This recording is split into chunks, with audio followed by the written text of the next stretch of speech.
Yo, bu 2010-yil may 2005 1,5 yil gaplashdi. Masofaviy o'qiz topib gaplashib ketdi.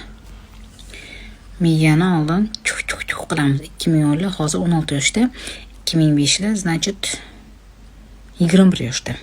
1,5 yil gaplashgan bo'lsangiz, siz 14,5 yoshdan gaplashgansiz. Haq.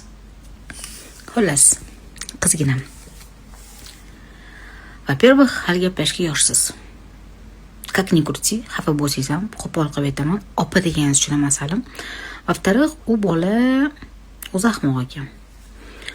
Yosh qiz, o'zim tarbiya qilib olaman deb dalish gaplashib uylanmasa bo'lardi, og'ir tarbiya kirardingiz. Chunki hali yoshsiz.